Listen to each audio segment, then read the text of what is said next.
You're listening to Lender Lounge with Kevin Kim, a podcast dedicated to the private lending industry. I'm Kevin Kim, and my goal is to sit down with key figures in the private lending industry to talk about their business and their personal lives. We'll get their takes on market conditions, the industry at large, and their personal stories. Overall, I really want to learn more about how they started and grew their businesses.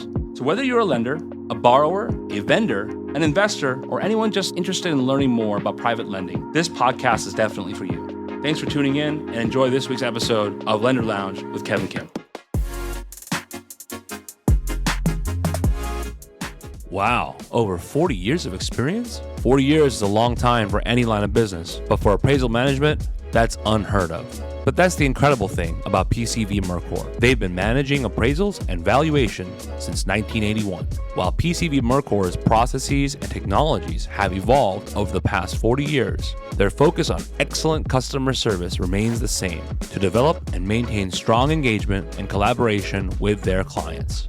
If you want to experience the best service in the appraisal management industry, PCV Mercor is the AMC to align your business and trust with. Learn more at pcvmercor.com.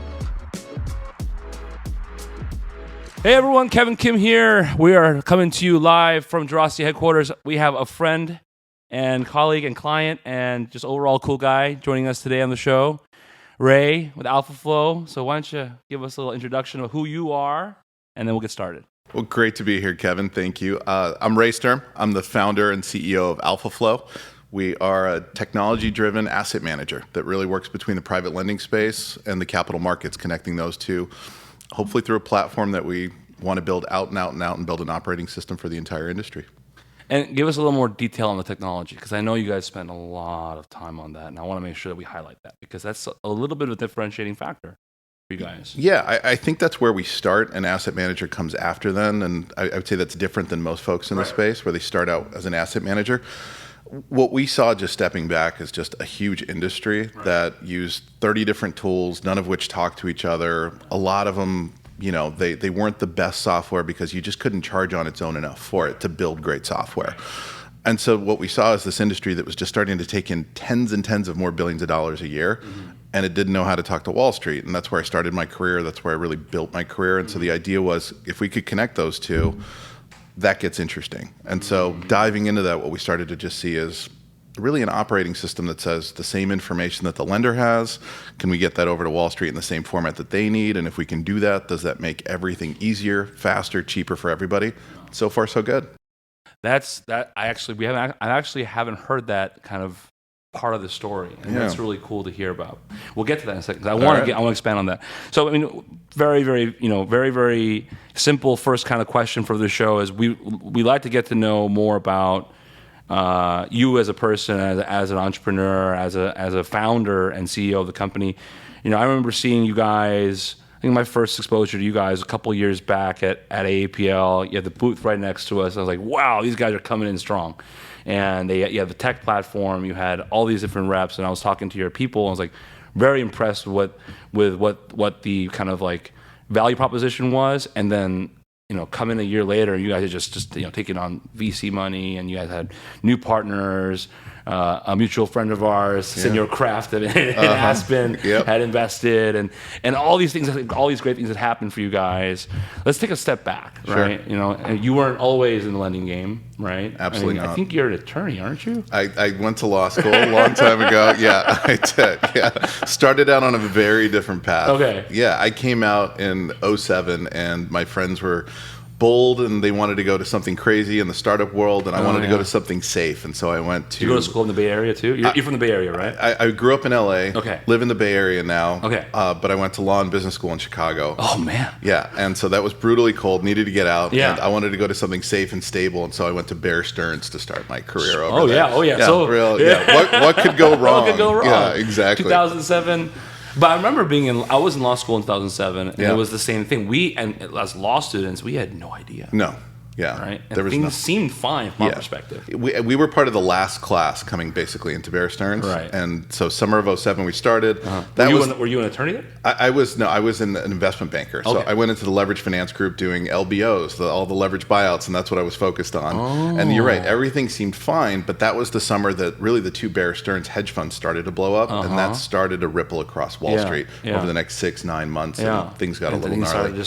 Yeah, exactly. Right. Got interesting. So you were there during the crisis. You were on the ground floor during the crisis. Yeah, we were right there. The first bank it happened to. Thought it was the end of the world. In a lot of ways, honestly, terrible for a lot of people that lost life savings. But as a junior person there, amazing for my career, because all of a sudden, from no network to all my friends went to all the other banks. You had a network. Right. And you also, look, you fall off your bike once and you realize it's not the end of the world. Sure. It makes riding a little more fun and you get more adventurous. And so there was some of that too. Part of that kind of like, I guess, comrade in arms.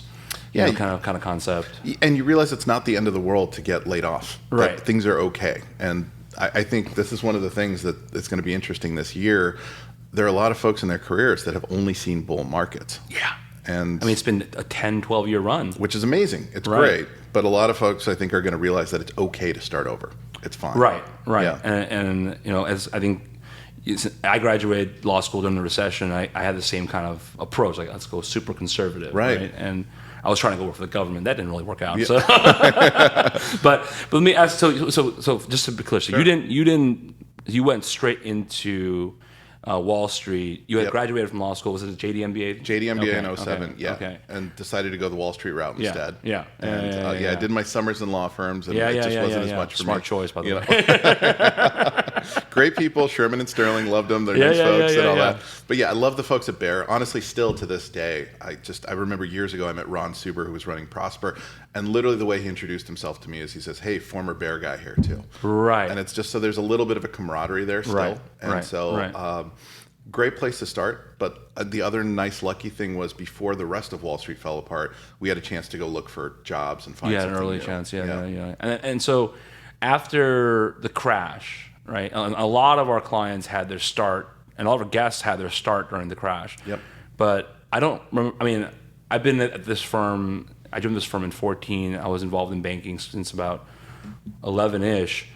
But this industry, we saw you guys, I think, at my second or third APL. So, like, when did AlphaFlow get started then? Yeah, we didn't start AlphaFlow until 2015. I stayed on Wall Street for a few more years. Okay. I was in restructuring. Did you lateral somewhere else? Or? Yeah, I went to Lazard, did restructuring there. Okay. Similar, the law thing honestly kicked in where whether it was in LevFin or if it was going to restructuring, debt is ultimately contract. Right. And so it was just working through that. Right. And so was really lucky to get amazing experience sort of getting my face ripped off during the downturn. Just all the companies were falling apart. Trial by fire. Best way to learn. Tons of experience basically. And then came out, did a few years in private equity. Okay. Amazing job, great place to be. But at some point, this idea of a company that already had it figured out stopped being very interesting. And my parents, all three of them with my stepdad basically, are all entrepreneurs. And so I grew up all around that, and they wanted something safer and more stable for me. I understand why, but that seemed so much more interesting. And then I went and started my first company. Well, it's in your DNA, man. It's just there.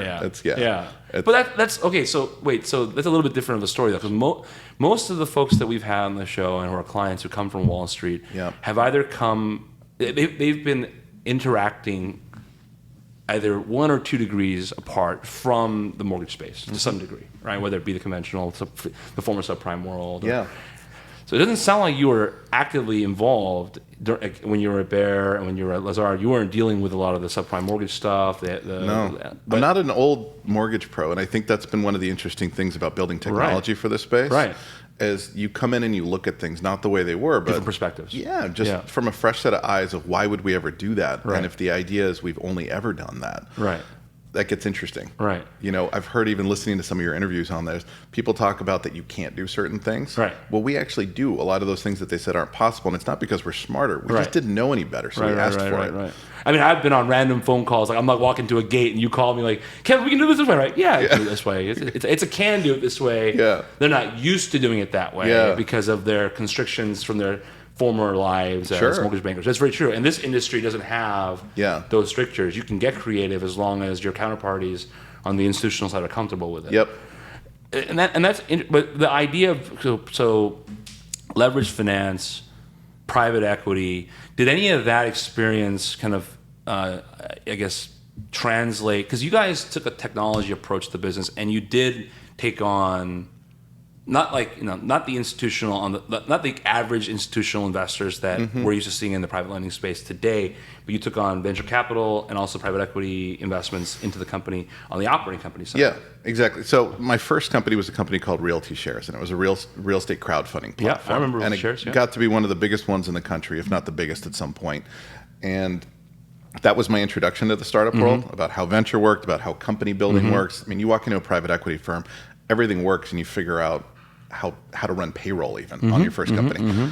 And so I caught the bug there, but at the same time, the advent of crowdfunding, fintech and crowdfunding. Just getting in there. Yeah. And we grew like crazy, and we raised from these incredible investors. And I had an amazing co-founder where the company was his idea. So I was following his vision, and it was great. Right. And at some point, about a year and a half in, we had built this big company, and I just wanted to go left, and they wanted to keep going right. I saw something from the inside as a finance professional earlier that felt, I think, has hurt crowdfunding ultimately in the end, is it's a magnet for adverse selection. It's the local lenders. Yeah, these folks that people are already going to. It's the loans that they're saying no to. So they're getting online. Yeah. And I was a critic of, frankly, I was a critic of RealtyShares to some degree. Sure. And a critic of different fintech and crowdfunding platforms back in 14 and 15 when it became a thing, because of the fact that they weren't investing in that relational aspect. Right. And at the time, both real estate and private lending and even commercial was still a very much relationship driven game. You saw companies that were just so entrenched in the local communities. 100%. It was a solution to something that wasn't a problem. People liked dealing with these. They thought that mortgage could serve. Right. But then again, I mean, if you look at today's market, we see the same kind of solutions being applied at the conventional level. But they did solve for the interpersonal relationship aspect in the sense that they do have LOs and originators at the ground floor level dealing with people. Yeah, there's a difference. If you and I are going to buy a house, we might do that every 4 years these days. It was 8 years beforehand. I'm okay with a one-off transaction if it's online and that type of thing.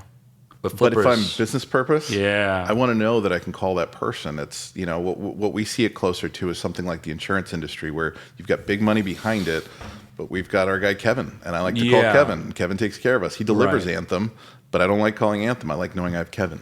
And did that inform you? Because at the time, with RealtyShares, right, the aggregation model didn't really quite exist. It was starting to peak around. We started to see a few loan buying and table funding and that kind of solution started to become a thing. Yeah. And was that the initial, I guess, mission for AlphaFlow when you started it? Or was it's evolved, and that's one of the things I took away. After the first company, I realized the idea of moving a little bit slower, raising less, but continually, and experimenting all the time. Trying different aspects. Yeah. And so what we started out was as an asset manager saying, great, if online investing is going to be huge, we're going to build an asset manager that basically runs portfolios from people from the best all over the place. And that worked great. Honestly, we had negative churn on that. The average account was 2.5x within a year. But over time, we started saying no to more and more and more. And eventually, we started saying no to about 95% of the loans presented to us. You can't build a business that way. Yeah. And so this was part of the challenge with crowdfunding was if you're relying on venture, you have to grow continually. You need to say yes when you shouldn't be saying yes. Exactly. And the easiest way to grow is to move your underwriting bar down. And you've seen that happen again and again, and investors got wiped out. And so we shifted, and at some point, basically 2019, we shifted to a fully institutional model, stopped doing retail, and changed the business. And that's close to where we are today. Actually, I mean, I knew that, but that's a really interesting way to look at it, because a lot of people are kind of scared to experiment today because there's a lot of people view that there's a blueprint. I mean, at the time, there was a little more room to do so. Sure. There was a little more runway. The industry was still not where compared to today. Yeah. Not as kind of commoditized or standardized. Yep. But I mean, staying back with the the growth story of means, when did, as an asset manager and doing retail, I agree with you. The challenge to find good quality deals at that type of approach, when, especially because you're based in California at the time too, right? Yeah. Yeah. I mean, at the time, California was and still is kind of the most saturated market. Yeah. But before we all Was it RealtyShares that that gave you the private lending bug? Because they were kind of doing a little bit of everything. Yeah, I think what I learned was this enormous industry that I barely knew was out there. Right. My dad is a hard money lender in LA, but I'd never looked at the wider industry. I just knew what he went to work at. Right. And at some point I started realizing these folks are all over the country. The best borrowers want to come to them. And what they really needed was a bank. They needed someone behind them. And there's two ways to do that. Originally we said, great, we'll be a transaction partner, which is us coming in, we'll buy loans and we'll go back and forth. And you see that in our space today. Yeah. When we went institutional, one of the things we shifted towards is, and it's sort of counterintuitive, but in wanting to deliver better for our investors, we had to sort of forget about them for a minute and obsess about the lenders. Yeah. And when you get into the lender universe, you realize the best borrowers want to come to them. The best borrowers want them to solve more of their problems as they arise. Hey, can you do this type of loan? Can you help me out with this type of thing? And that these people really didn't want to learn, didn't want to get into Wall Street, it was fuel they needed, but this wasn't an expertise that was core to what they wanted to do.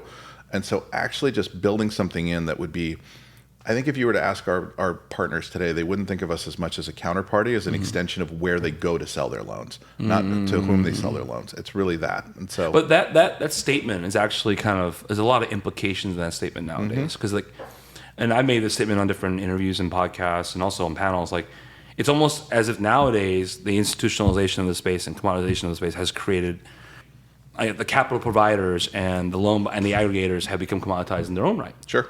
And now you guys are competing for business, and you guys are trying to solve more problems for your counterparties. Yes. And it's becoming more of a transactional relationship. It feels like almost. And is that? Do you think at least is it the future? Is it where we're going? Because there are more aggregators popping up every day. Yep. Right. And more institutions backing up. Single institution backing multiple different programs. Yeah. I mean, does that take away that relational aspect of things? It depends if you want to be that, but I think what we're starting to see is what a lot of people would say our competitors are today. You're starting to see a difference, and it doesn't mean we're better or worse. These are really smart folks, but the idea is they want to just be a transaction partner, and that's okay, but that means they'll come and go when the math changes. Yeah.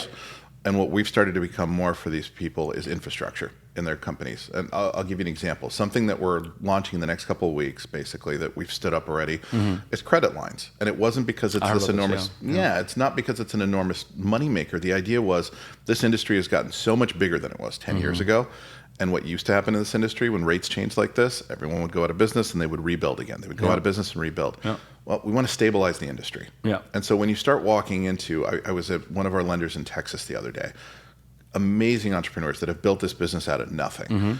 And basically at first they said, look, that rate felt a little high. And then we described the reason for it and how we got that capital, because the reason the rate's high is it's committed for 4 years. They can basically stabilize for 4 years. That's a different approach. Now it's not transactional. If the only lever you have is price, you're right. That's been a common thread on the show. We're not relying solely on price. We're not competing on price, and that's what a lot of folks have been saying. But there has been that approach by some of the originators out there that want that kind of I'm going to treat you like a vendor, right? And that's become okay to some degree. I have no problem with that. What they can't do is dance between that and please save me. That and please save me. Very much so. Right. You're not. Yeah. If you're going to treat me like a commodity, then you can't expect me to come to the rescue. Right. Exactly. And we've had to step away from some lenders that want the best bid, and then all of a sudden that but bid if they're disappears. investing with you and partnering with you in a true relationship, so there is that. So we're maintaining that relational aspect in the sense that you're trying to help them stabilize in the long run. Yeah. Now, I mean, I didn't want to get this early, but it is a very weird time right now. Sure. Right now it's toward the end of May, almost June. We've had two rate hikes. We got another one coming. Yeah. You've all suffered for it. Everyone's been suffering for it. It's volatility has become a problem, and asset classes have come and gone because of it, and we're starting to see now long-term ramifications with different programs. How are you guys facing that challenge, and how are you guys and talk to us about kind of what you had to overcome over the past, I guess, 6 months-ish now. It's been 6 months of kind of chaos, right? So. Honestly, the last 60 days are when things really picked up. Yeah. But we were early to that. So my partner, Noah Martin, is just a capital markets amazing savant. And he went ahead of this. And he was telling people, it's time to move your rates up. You're going to get stuck with loans. And everyone thought we were crazy. And we got calls saying, look, I believe that you believe what you're saying, but you're the only one saying this. And within 48 hours, they said everyone called me and said the same thing. Yeah. And so that's when things, I think, really got hairy. I think when we talked about that in like at AAPL last year, we were chatting about it. Yeah. And no one else was. Right. And I remember we had to do the end of the year next year outlook. Right. And it was so hard. Yeah. Well, everyone else in the office, all the other partners were like talking about, like they were trying to be positive. I was just like, dude. Yeah. No, there are too many things that were lining up for this. Yeah. And so what we tried to line up with our lenders was just to be basically aligned between Wall Street, between them. Yeah. And not everyone was going to get on board. We've had one investor out of many that pulled back and said, I want to pause.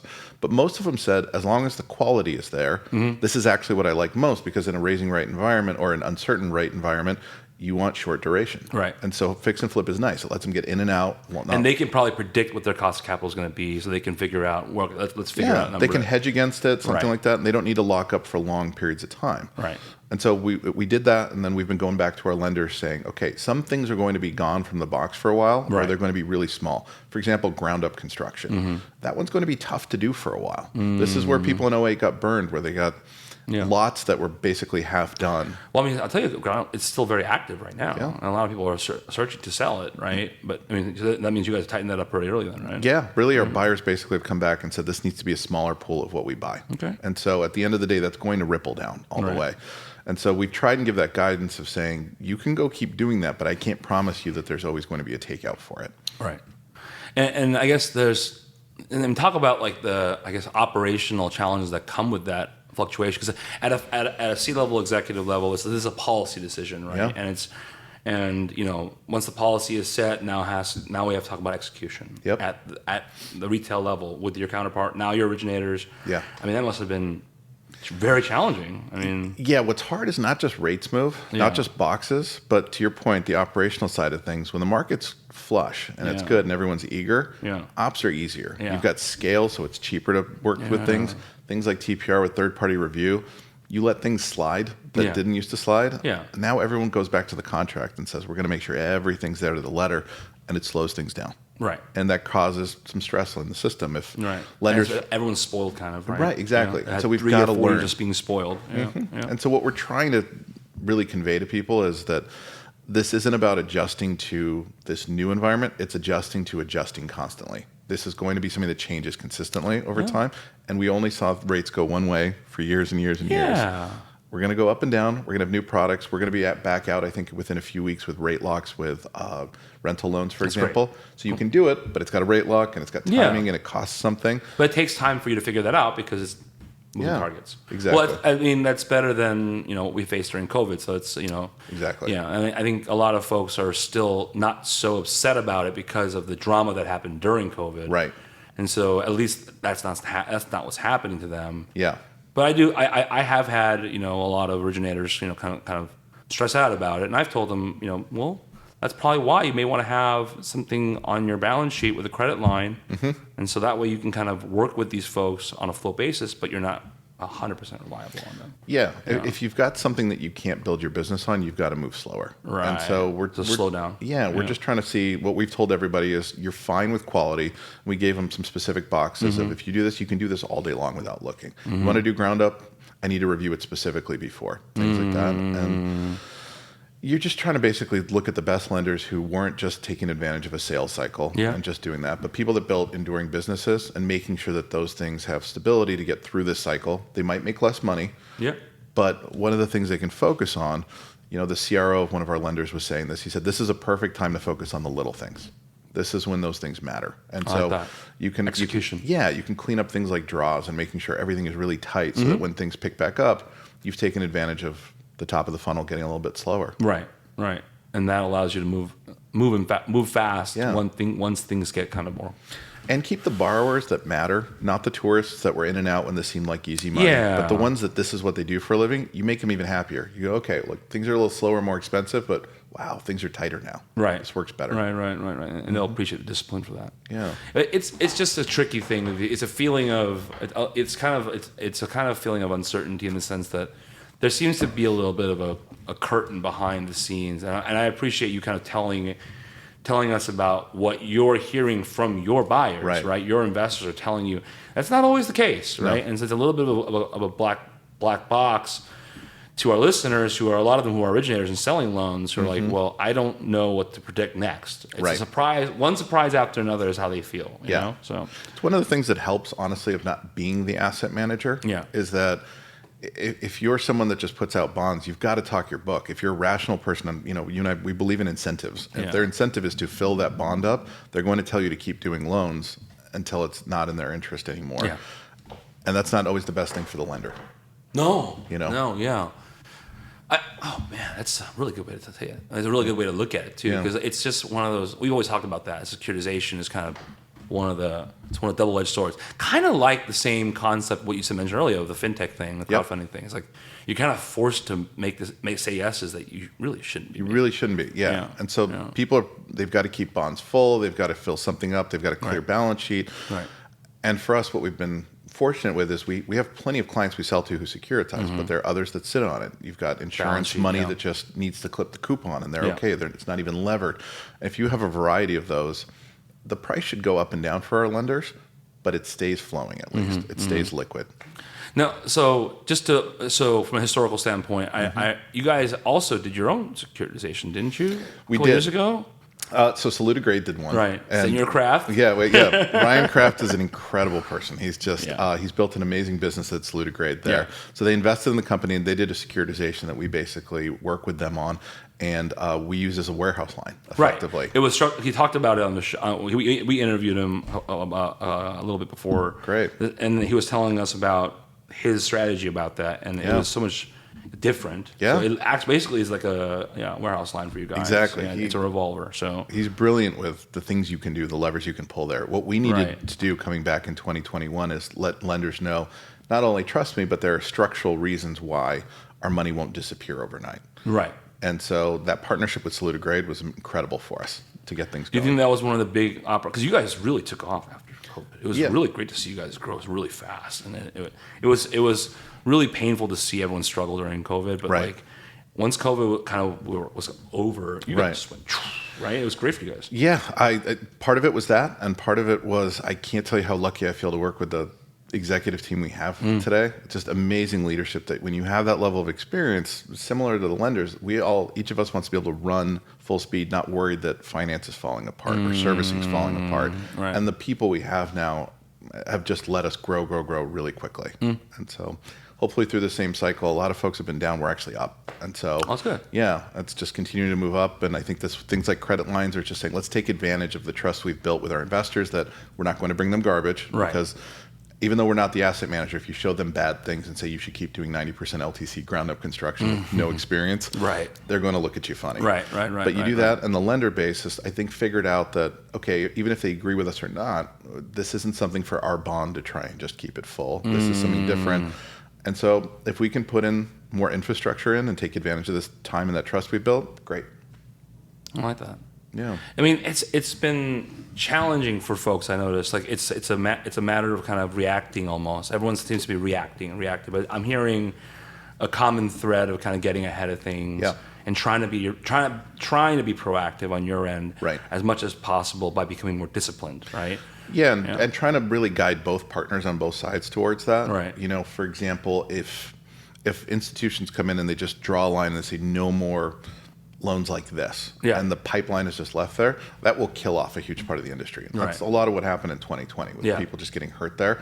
And so being able to talk to them and say, great, we're going to draw a line, but let's draw that 3 weeks out from now. Clear the pipeline. And if you do that, they're not being benevolent. You know, this is a capitalist idea, but the idea being you're going to continue to get great flow. And we can move the box to exactly what you want, which is more experience, less cash out refis, simpler projects, that type of thing. Well, then here comes the challenge, right? How does capital markets at AlphaFlow now convey that message to sales, right? Yeah. And then convey that to your originators. Absolutely. That's the ultimate challenge, because there's a lot of risk, reputational damage there, right? And if you deploy it the wrong way, if we clear the pipeline, we're okay. Yeah. If we don't clear the pipeline, that's a problem. Yeah. At that point, they say, so we've got something in our system that we didn't intend to be this special, but it turns out our lenders tell us this is what matters most. Yeah. Soft approval confirmed. Basically saying once we get there, they know that as long as all the paperwork shows what they gave us, it's a buy. They rely on that. They said it's transformed their businesses because now they can actually that's win. fantastic, because otherwise they're just kind of sitting and waiting. They submit a tape, like literally waiting for an email. Right, exactly. And that's how it works with others. And so now what we've gone to our buyers basically said is, we can't hurt that soft approval confirmed. That is reputation that took years to build up. And now that we have that, so as long as we've basically gone to people and said, great, anything in there, and we put a timeline on that, we said, great, that thing can't last more than 2 weeks though. If the loan drags, we've got to re-review because the market's moving. And so far, this is where it's amazing to have Dana Giorgio as a partner. She's gone out to our lenders. She is someone that comes very earnestly caring about them and their businesses. And they understand that. Sometimes it's not the best news, but that also helps to build trust, that she doesn't just come with a sugar high. She tells them what's really going on and where she can deliver for them. And we've said, we'll clear the pipeline. We'll let you know what the new box is. And every time it changes, we'll have a little bit of look back. So you're still making sure you have that human trust building aspect through people like Dana and your sales team. Has to be, yeah. If we had just purely transactional people, I don't think they'd be very happy at AlphaFlow. Right. I hope you're enjoying this episode so far. Private lenders, let me tell you about the most reliable and robust software to service and originate your loans. The Mortgage Office is used by the most reputable and experienced private lenders across the country and abroad. It has been the industry leader in loan management software for over 40 years. Recently, they launched a fully web-based origination platform, and they'll soon be launching a fully web-based servicing platform as well. The Mortgage Office is also SOC 2 compliant to make sure you and your customers' data is safe. Recently, they've launched the ARM module. It's second to none. It automatically ties to indexes, support ceilings, floors, initial and periodic rate caps, carryovers, and negative amortization. TMO's revolutionary approach to lending software changed the industry forever, and they continue to be the cutting-edge technology provider in their trusted development. Enhance your communication, provide transparency, and automate your back office today with the Mortgage Office, the ultimate lending software. Well, let's talk about the tech real quick. I mean, we you know, what I wanted to bring up earlier when you explained the tech is I guess the word is modality. I guess the key feature that I heard was you kind of took the idea of what fintech did for the crowd, if you will. Sure. But you said, no, we don't care about the crowd. We care about the institutions. Sure. And we want to make it easier to communicate and transact with the data that the institutions want to see. Yeah. And that is novel from my perspective because it basically took the fintech idea and made it scalable. Right. Because the issue with fintech is you have a lot of scale in the sense of, you know, operational capital. Sure. You get a lot of capital in the books. Right. But you may not have that much deal flow because they're not thinking institutional flow and all that other stuff. And there's a lot of operational challenges there. Like, well, was that intentional at the forefront of this? Like, you guys decided the institutions have a demand of data. Was that what it was? Or? It was a requirement. So it was really thinking about what the need was in the whole ecosystem. And really the need was with the lenders. That what wasn't broken was customers wanting to go to them, borrowers coming to the lender. That part didn't need to be innovated on. Right. And if it was going to be innovated, the lender was going to innovate, not some crowdfunding platform right there. What they needed behind them was reliable capital. I mean, if you talk to these people, Alex Morris, one of the owners of HouseMax, for example, he said if you give him his priorities, it's reliability, it's speed, then it's price. They care about price, and I still think speed is really just a proxy for reliability of are you going to perform or not. Yeah. And so we realized they need reliable capital that they can move their pricing around. These borrowers aren't going to go somewhere else. We all, you know, we walk in. You walk into Home Depot and you don't like the price of the 2x4, you're not walking out. Right. You're gonna grumble a little bit, but you just take it, basically. Yeah. And so they've got a resilient business, but they need reliable capital behind them. Yeah. And so really when you talk about the institutions, it's saying, great, what are the ways that I can create reliable capital? You can do the crowd, and some companies have done that, but it's less reliable, it's finicky, and it's really expensive to grow that capital. Yeah.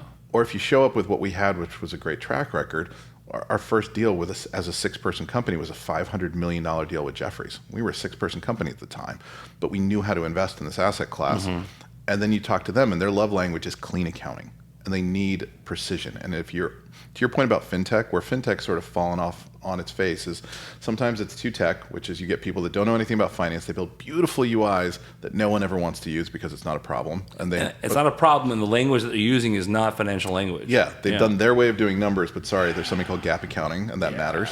And then you go the other side, which is fin, and it's all fin and great. I added a website to a finance company and I want a tech multiple. That was a lot of crowdfunding. That was almost all of crowdfunding. Yeah. It's a finance company, an army of people in there. And so one of the measures we have that Noah and I constantly talk about is monthly UPB over headcount, and just saying, how can we basically get that number as optimized as possible?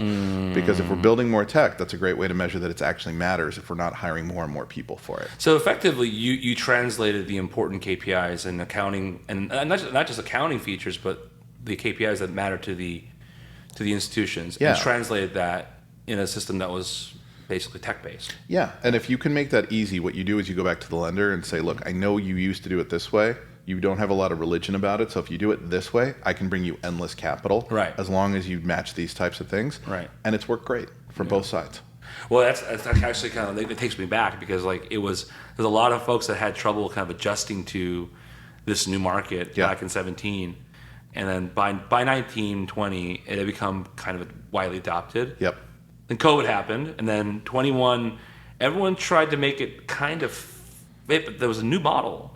And I mean, talk about that real quick. How much did you guys change your asks of your counterparties on the origination side? So one of the things we did early on, we got asked by all of our institutions, how do you know that they're underwriting well? We say, you don't. We check everything again. And so one of the things that changed between 17 or 15 and now is a lot of these shops went from underwriting to qualifying. And that's okay. That's the incentive we gave them. We said, hey, if you do this, I will buy it. So they're really qualifying for the box, even if they don't like it, or, their idea is, it's not going to be on my books. If this group with this bond has figured out ways to hedge, that's I'm not their risk manager. Right. And so we were doing that early on. And by last year, I think a couple things happened. People got too loose with that, because the idea was just, let me just qualify and push anything through. Terrible things. We were never the most aggressive on that side of things, because again, if you're infrastructure and you light everyone's money on fire, no one uses that pipe and rail. Right. So we needed to be a little more conservative on that. And the other part was we had gotten pretty good early on at standardizing, and just people go through TPR half the time after these things are bought, and it's kicked back to lenders, and this screws up their credit lines. Yeah.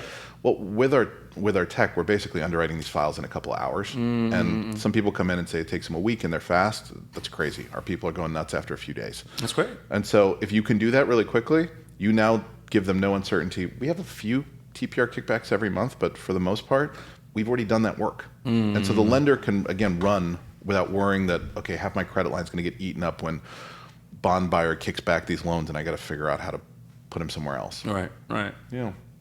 I mean, so I want to kind of switch gears a little bit and talk to you about, kind of where we are as an industry, because I've participated and seen you on many panels, and I still laugh at the baseball analogies, right? Nima and his innings. No more innings, Nima. But I tell you, like, I want to ask you about it, because I think, we're going to air this a little bit later in the year, but by that time things will probably be worse. But it's just going to continue to get more challenging, I feel like. Yep. One of the things that we talked about rates earlier, but one of the things that I've noticed is that there is a desperate attempt by conventional, and we call owner occupied, your average QM and non-QM owner occupied lenders, right? They are now scrambling to jump into the space. Sure. And they have, similar and different types of capital sources, and some of them are retail, some of them are institutional. And I fear, and we were always worried about this, does that have negative effects on the space, in the sense of that whole sense of like that qualifying concept, right? They keep, if anything, they're worse, right, on their side of the world. And their originators are really about qualifying, and right? So it frightens me to some degree, because this industry has always been very entrepreneurial and also been very commercially oriented. We have a commercial real estate mindset in everything we do. Does it change the industry even further toward a blueprint that looks mighty similar to the conventional world? Because I made that comment a couple of years ago. Like, I thought this industry started looking more and more like the conventional markets. Sure. And does it just exacerbate that, or do you think we kind of stay true? What do you think? I think those firms coming in are going to struggle a little bit, because I think going to consumers and going business to business, effectively what a lot of hard money is. Yeah. it's a different mindset. It's a different group of people that you're speaking to, that you're hiring, that you're training a culture around. One's a repeat person you're going to see again and again. It's a different type of marketing, get in now, that type of thing. And if you're dealing with repeat customers, they demand more of you, and they demand more operational items, whereas a lot of these conventional shops it's paperwork and One get it time, out. Yes, done. Yeah. Get it out, qualify it, get it pushed. Well, we've got an average of, I think, 3+ draws, 3.2 draws basically per loan. Well, that's that's what's driving them to the space, right? Because they're done. Like, refi boom's over. Refi's gone. Yeah. Right. And they see that. Right. But we've seen it already. There's a good amount of shops that have a conventional, massive conventional arm to their business. Right. Look, so we work with a couple of shops that have, or we've worked actually in the past, but not as much anymore, that do both. Yeah. Their quality was always worse. It was just continuous. Even if they were really successful on the conventional side of things, it's a different beast. And so it might happen. It's more money coming into the space possibly, but what I've seen actually instead is more money coming in through some of the same channels, but they're earlier money than normally would have come to us. We've got teachers' pension funds talking to us now. Right. That didn't happen remotely near what we're doing 2-3 years ago. And it probably is because to them it's the same credit, and this helps translate it. Yeah, it's Resi credit. Now there's a track record. They can stand behind it, and they're saying, why am I paying an extra 200 basis points to some intermediary asset manager? I'll go direct to you. Great brand name. Yeah. And now you start to build enough of that saying, great, can we get in there as well? Yeah, I mean, I've definitely seen a lot of that. Life, pension, foundations are really starting to jump head first. I mean, they always follow the asset managers, and the asset managers did it very early on to get a captive pipeline. But I guess the concern has always been with refi being completely dead and there's no volume for them. We always mention this, is it a matter of time before Rocket jumps into this space, right? And that's kind of scary with the scale that they have and the technology that they have, that kind of stuff, right? It could be. I mean, look, we saw with Kiavi lending home, where it started. They started around the same time we started RealtyShares, and we're close with that group. One of their founders is on our cap table, so we like them a whole lot. It turned out there was a ceiling, to what you could build. Now, is it going to be a nice big company? Absolutely. But the original thesis, which was totally fair to go test, again, it's VC, it's about testing some hypothesis, was saying if we bring cheap capital, and they were before everyone else with cheap capital, could we basically take out all these local folks? Turned out not, I like that. As a person that works a lot with local originators, and my book of business is primarily local originators, that's really, warms my heart. I don't think you'll find many better technologists than Matt Humphrey in Silicon Valley. And you've got James Herbert, who's brilliant on the finance side, was at Colony. It was the perfect team to test out that hypothesis. And by the way, in no way am I saying that's a failure. It's an absolutely astoundingly successful company. They scaled significantly. It just didn't kill the rest of the industry. Right. If you're trying to you mentioned it earlier, right? So that's a problem we shouldn't be trying to solve. It's not a problem. It's not broken. And it works wonderfully. And if you look at if we analogize, like my neighbor works for UWM, UWM is a massive conventional shop. They have all these local guys on the sales side, on the origination side. They need that. You need that because you still need the human touch. So what we've seen as the problem is one of it's redundancy of work. And so the borrower gets together a file, the lender looks at it, we look at it, TPR is looking at it, the buyer is looking at it. It's ridiculous that same work is done so many times. And so this is part of where we look at our thesis and say, if we can build the workflow software, this operating system for the industry, it actually benefits everybody. And I honestly think a lot of people that we talk about as competitors today, they're going to be clients tomorrow because they're... Well, I was going to ask you about that. So is this operating system going to be... You haven't taken that out as a product? Today it's something that's basically free for people that we buy loans from. Okay, so they have to work with you on the business side. So it's not, you guys aren't going out there as a SaaS, but this operating system is not becoming a SaaS product that AlphaFlow is going to be operating. I don't think so anytime soon. If it is, it'll be somehow in conjunction with what we do. But the idea is saying there should be pipes and rails for local lenders to log into. To really, today it's, can I sell this? It should originally be, can I manufacture this? And just starting out and going all the way through. This has been done in conventional. We don't need to reinvent this. The pain point in this industry is, why are there 7 different pipes from any one of these really high quality lenders to Wall Street? It should be one. It should be one simple pipe where, if our friends in New Jersey are really good at issuing bonds, that's what they're good at, not building operations around the country. So they should just be buying loans off of there and issuing their bonds. That's more efficient for the whole market. And again, if you were to step back, not know anything about the industry, veil of ignorance, and say, how should this exist? You wouldn't see that everyone should have 3 different power companies to this building we're in here. Yeah, but but I think that's a virtue of the entrepreneurial spirit in the space that you just don't see in other mortgage related industries. Yep. You kind of see it in the small balance commercial world because it's so fragmented. Right. And I like that because it allows for creativity. Yep. Right? It allows companies like AlphaFlow to create a test and create a thesis and push the boundaries of what it can do. But it also allows for local originators to try out new ventures and try out new strategies. And maybe, I'm going to experiment with Alpha on this move, and I'm going to experiment with, someone else on this move, right? Yeah. And figure it out for myself. Yeah. So I like that aspect of things too. Mm-hmm. All right. So one of the things that we like to talk about, kind of just general market conditions, is kind of just feel for where we're headed as an industry, because it's hard to put our crystal balls out right now. It's really hard to figure that out. But I want to get your thoughts on kind of where we're headed, because you guys have a very good line of sight into capital markets. You've been through the shitstorm that was 2007, right? And you were on the floor at Wall Street. So I kind of want to get your thoughts on things right now, where we're headed. I'm already scared of when this is going to go live and how wrong I'll be at that point. Well, but, maybe you we'll may see. be wonderfully right too. Yeah, You never know. I think that something that we started to see kick off that I probably heard in a lot of conversations but haven't been said out loud is a flight to quality. And so I think a lot of things don't get priced worse, don't get more expensive. They just go off the menu altogether. So zero experience, new construction. If you want to do that, you got to do old school hard money where someone keeps it on their internal fund that they've set up with you. And and they're managing the construction. And that's someone that's okay saying great. And that might be actually a good path for some of these lenders to take if they really believe in their local community right there, not the national footprint, and saying, great, I can go take that project over. Right.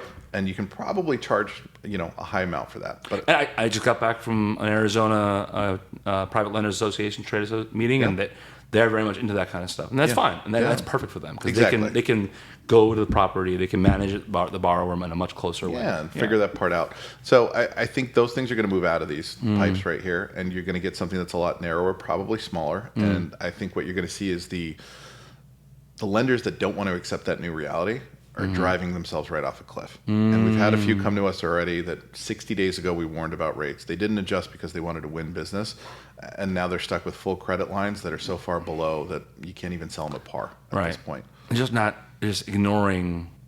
Hopefully they're not in the long run when this errors, but I'm just it's happened so many times. It happened during COVID, happened in 2008, it happened in that weird blip we had in 2013. So it's such a common thread, and with all the different line products out there, a lot of these short-term line products out there now, so it gets kind of scary. Yeah, you're right. It's just what the incentive is, and what's hard is if you're a lender today, you get paid in one way. It's really just it's origination, and so if you're one of the owners, you can pull back, but your LOs are going to rage for a while because they don't have equity in the entire org, and so they get paid one way as their commissions. Some of them are going to figure out how to make money. And we've heard some lenders say that I'm going to try and pull the best LOs that aren't getting paid elsewhere and just sort of pull out of my pocket to build a bigger footprint. That might be a path. But I do think there's a lot that we still continue to see that are fighting us on things that are so far off of reality that we're saying that, okay, if they're doing that with us, what else are they actually getting through, piling onto their balance sheet? That's going to be bad for the space. So discipline's going to reward. Discipline is going to be the incentive to follow. Then it sounds like. And we talk about this on the show all the time. Saying no, being disciplined, getting ahead of things. It's always wishful thinking to do that for a lot of our people because they're running a business. But the nice part of this space is that they can make adjustments if they wanted to relatively quickly, and if they just talk to their bankers and their credit line providers and their buyers and their investors. They could easily do it. It's just a willingness to kind of have a little bit of pain. And accept what's actually there. It's not a choice they get to make. This is gravity they're dealing with.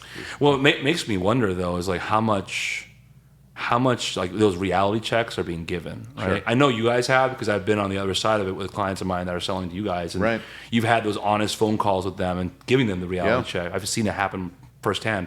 But with other folks, like I'm hoping by the time this episode airs, we're not getting as many phone calls of people being surprised. I think there are a couple of groups out there that have bonds out that have room, and so they're not lying. They're telling people I can keep buying at this rate, but once that's full, there is no money beyond that. There's no refining out of that. And so we're trying to explain that of saying, great, if you have that bid, hit that. Yeah. But just understand when that's going to stop. Right. Because it's not forever. And it's not in their incentive to go out and telegraph when that runway ends. Right. Yeah. These are groups trying to buy market share, and that's okay. It's just the lenders need to not go out of business as a result. Right. And that actually begs the question is, how much are you guys collaborating, you and your colleagues and competitors? How much are you guys kind of communicating and collaborating, talking? I mean, with lenders, happens all the time, right? Yeah. That's what trade shows are all about. We're talking to each other, figuring out what they're doing. How can we collaborate? How are you suffering? How am I suffering? How are you winning? How am I winning? Right. I hear that sometimes in New York, a few of them do, but I don't know how national. You're on the West Coast, so it's also you're the one like a couple three or four shops out here West Coast. But how does that happen? Yeah, all the time. And it's funny, lenders will mention, they'll say, hopefully you're not offended, I was talking to them. I said, no, I had lunch with them yesterday. Okay. We're all friends type of a thing. That's good to hear. Yeah, that's good to hear. We're pretty close as a group because we're trading notes on what's going on in different parts of the market. That's good to hear. Yeah. Hopefully that, are you guys giving each other feedback? Because a lot of times what will happen is you'll have a high volume, high quality originator that's selling to all three of you guys at once. Sure. Right. Yeah, we try and stay away from specifics for the most part. Oh no, you can't confidentiality for sure. Yeah. Right. But like the idea of sharing notes alone. And we're competitive with each other still. We're friends, but we want to win. That's true.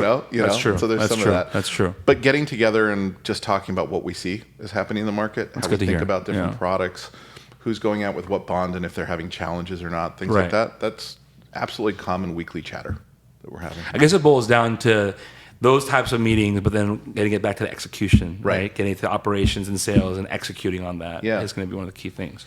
Yeah, and it's about figuring out where you want to get better and where you want to innovate. I mean, one of the things you talked about earlier was the idea that for some lenders, they want to have a few different pipes to test different things out. I'm actually not against that concept. I guess what we're saying is whoever's on the end of the pipe, they should be innovating and that should be cycling, but you just don't need more than one pipe. And one day it might be Morgan Stanley doing this, another day it might be this hedge fund doing that. And if they can keep innovating because that's what they want to do all day, great. And if the borrowers want to work with the lenders and innovate all day on what they should be doing together, great. It's if you try and do multiple of those things, you run into basically mediocrity because you're against someone that does something all day long. Doesn't mean they have to be smarter. It just means this is all they're focused on, and focus matters. Back to discipline. Yeah. And it's a common thread on the show is being able to be disciplined and challenging yourself to do it. Absolutely. Yeah. All right, so I think we have to now start on our lightning round, a new segment for the show. We have a few rapid fire questions that we want to ask, and let's get to know you as a person a little bit better. So first things first, what was your very first job? I was a Papa John's delivery man. Whoa! Yeah.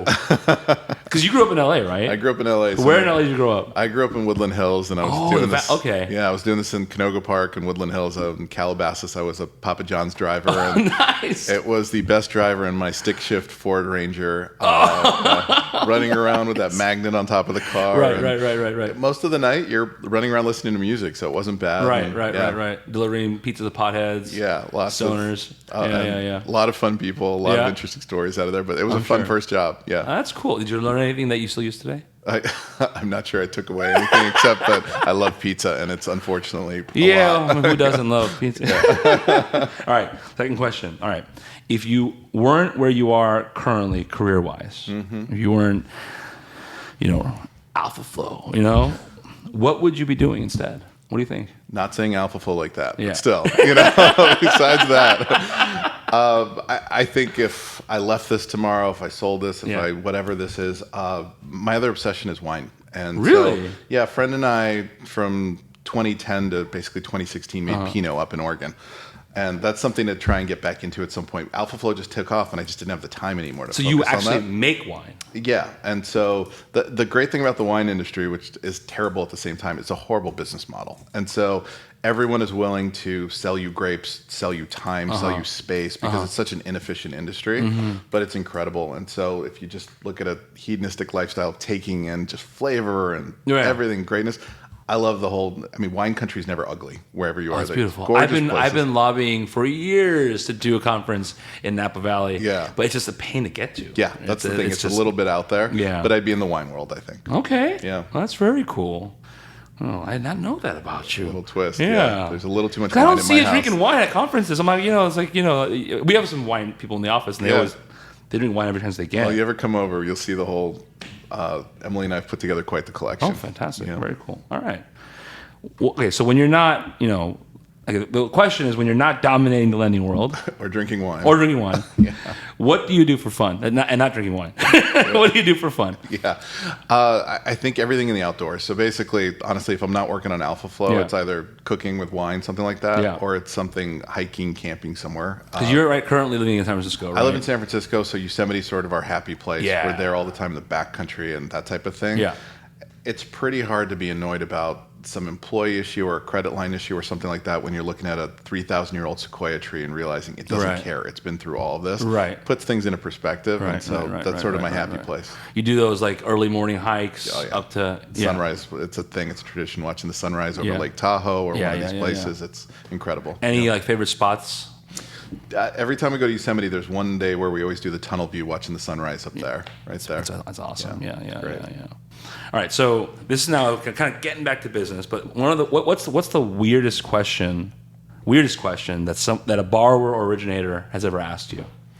Actually, originator for you guys probably, It ends up being the same question because it's for the borrower, and it always starts the same way. Hypothetically, it's always good. In practice of law, it's the same way. You get a little bit of those too. Right away, you're just like, and they often have to do with religious entities. Of why can't we loan to a church? Why can't we loan to some type of temple that definitely will pay back, and all of this, and what's the issue, and all of that.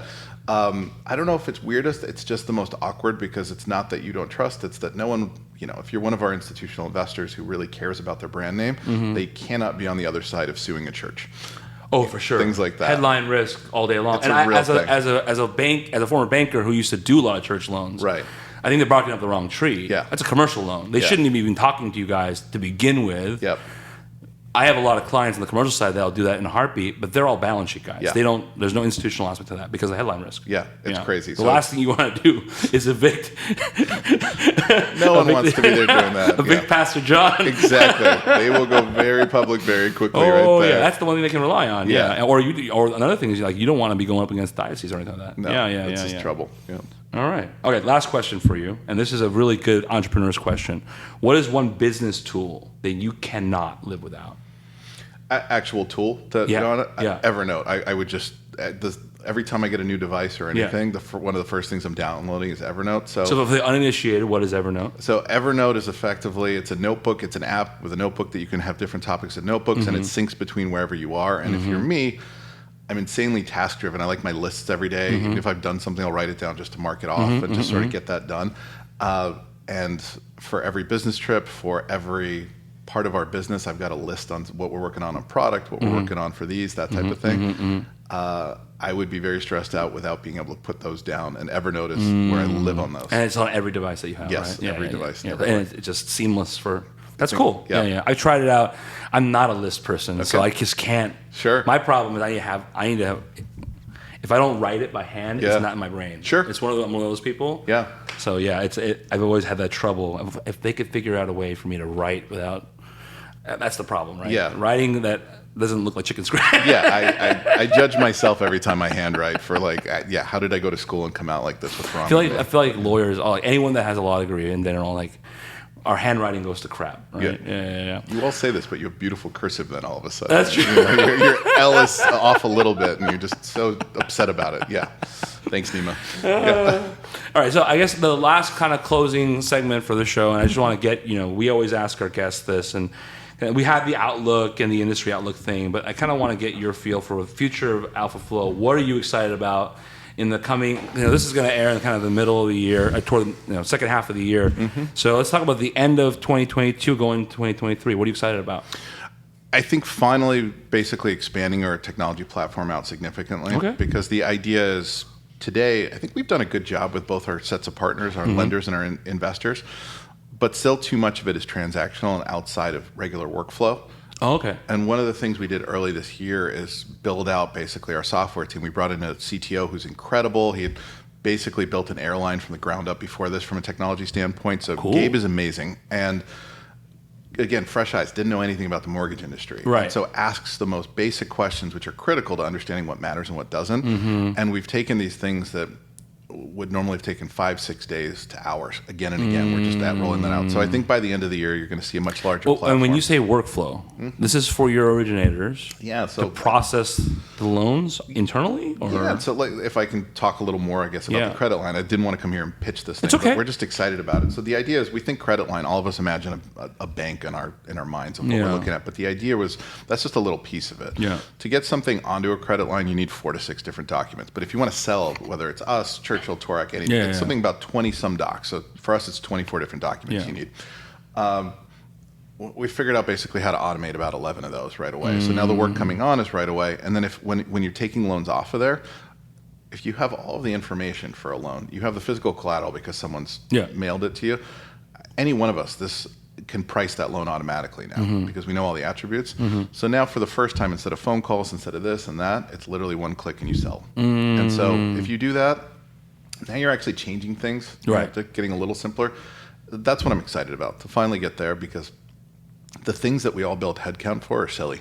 That tech could easily do and does for so many other industries. We're still emailing and saying, "Hey, Kevin, what was the price on that? When can you clear?" That's the problem with technology. You try to solve problems that aren't problems. We talked about that earlier.